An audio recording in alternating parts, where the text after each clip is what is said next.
Oi gente, tudo bem? Hoje a gente vai falar um pouquinho sobre o projeto urbano e regional, com enfoque na regionalização e nas mudanças climáticas. Malu, e o que a gente vai falar especificamente sobre esses temas? Bom, em relação ao primeiro tema, vamos falar um pouquinho sobre a questão da regionalização e sua relação com as políticas territoriais do Estado.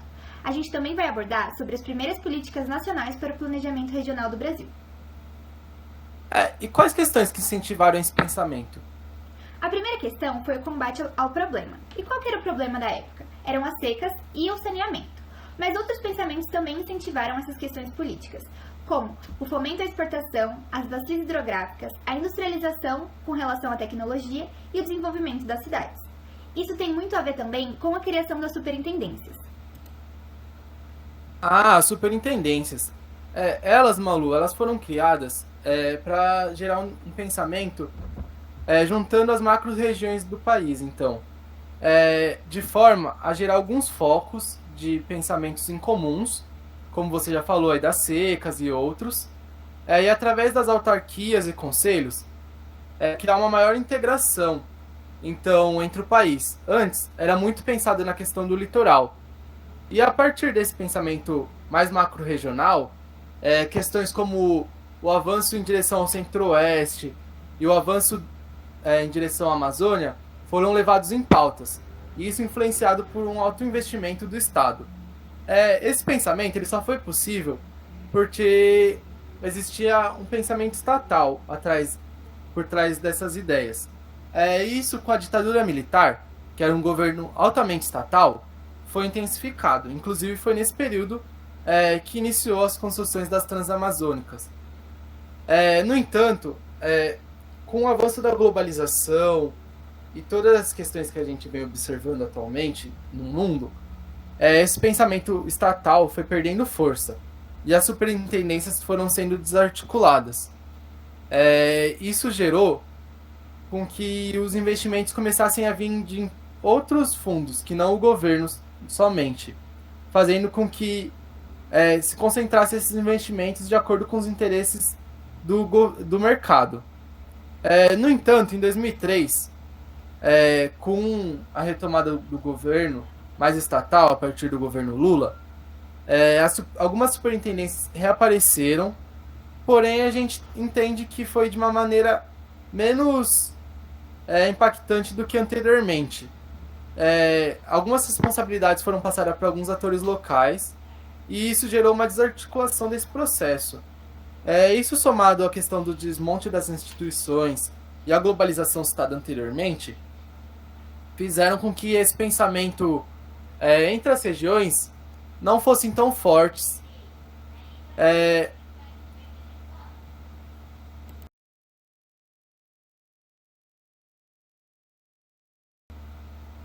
Pensando um pouco sobre o próximo tema, Malu, que são as questões das mudanças climáticas, a gente vai explicar alguns fatores.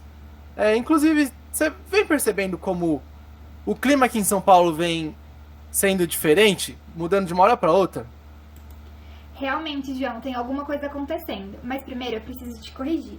Você sabe a diferença entre clima e tempo? Bom, para começar, o tempo é a condição atual da atmosfera, então a gente pode falar que o tempo está muito estranho, porque realmente, no Brasil, ultimamente até nevou, mas o clima ela é a descrição estatística de quantidades relevantes em um período de tempo longo. Alguns conceitos são fundamentais para o estudo do tempo e do clima. Os fatores climáticos são variáveis que caracterizam uma região, como radiação solar, latitude, altitude, ventos e massas de água. Também temos a topografia, a vegetação e a superfície do solo, que também são os fatores locais. Bom, os elementos climáticos que podemos estudar, eles são quantificados através das estações meteorológicas e descrevem as características gerais de uma região, como temperatura, umidade do ar, as precipitações e a movimentação do ar. Ah, entendi.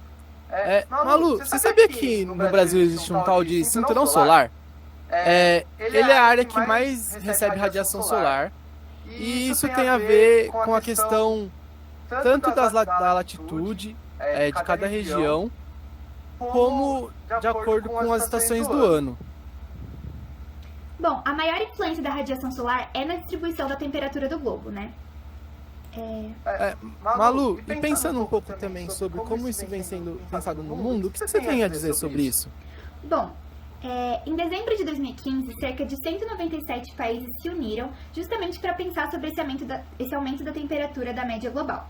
Eles definiram que até o final do século, a média global deve aumentar no máximo 1,5 graus Celsius, né? Bom, e ficou previsto nesse Acordo de Paris que cada país deveria desenvolver sua contribuição nacionalmente determinada entre os anos de 2015 e 2020. Isso é basicamente planos e metas que servem para atingir essa meta global de 1,5 grau Celsius até o final do século. A meta de redução de emissões do Brasil é de 37% até 2025, visando atingir um máximo de 43% até 2030. Isso foi baseado no ano de 2005. Entendi. Então é por isso que tem a ver também a questão do aumento das temperaturas, né? Porque muito foi pensado, mas pouco foi posto em prática, né? Com isso, a gente pode observar tanto a subida do nível do mar ao redor do mundo, né? Com as geleiras descongelando, como a questão do aumento das inundações, a escassez de água, além do que a gente pode observar nos últimos tempos, né? Da questão do calor extremo em alguns países, então da Europa, ou um frio que não era visto aqui nas regiões do Brasil, como os desastres naturais mais frequentes também, né? As questões das queimadas aqui no Brasil, no Pantanal, na Amazônia, como as distribuições de infecções ao redor do mundo também, né, Malu? Sim, realmente é complicado. Além disso, tem outras coisas que vêm sendo influenciadas de maneira negativa pela questão como a gente vem pensando nas questões climáticas no nosso planejamento, né? As ilhas de calor é uma que muito se discute. Com a impermeabilização dos centros das grandes metrópoles, com o alto índice de poluição observado nessas áreas também, a redução da velocidade do vento, a redução do fator de visão do céu, essas regiões centrais geralmente nos mostram temperaturas mais altas, né, podendo variar entre 3 e 10 graus mais quente do que nas zonas rurais. E isso vem muito de encontro com a forma como a gente vem pensando nas nossas metrópoles, né? Então, o que você acha que a gente pode mudar na forma como a gente vem pensando no planejamento urbano, Malu, para pensar de uma maneira ideal para as mudanças climáticas? Bom, a gente sabe, né, João, que a urbanização ela é algo inevitável. Mas com o planejamento urbano, a gente pode desenvolver cidades resilientes e inteligentes que mitiguem os problemas causados. Com isso, a gente tem fatores e diretrizes de mobilidade urbana que podem ser uma alternativa. Além disso, planos diretores regionais que buscam a progressão de forma harmoniosa, o uso de tecnologias para a capacitação de trabalhar com essas mudanças climáticas, medidas de segurança, medidas de preservação de áreas de proteção, reservas naturais, além do aumento da porcentagem de permeabilidade e a criação de espaços verdes na cidade como um todo. Como eu já disse, a urbanização não tem como ser freada, mas deve ser algo planejada e projetada, assim, se adaptando às situações para não agredir os fatores ambientais.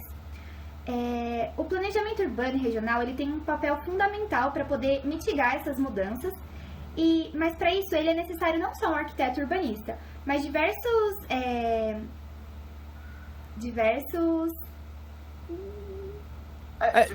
formas de pensar, né, Malu, eu acho. Alguns Realmente. geógrafos. Um grupo técnico pessoas que vão multidisciplinar. Acho que essa é a palavra. Bom, mas é isso. Eu acho que com o planejamento urbano a gente consegue criar cidades sustentáveis que possam pensar no meio ambiente.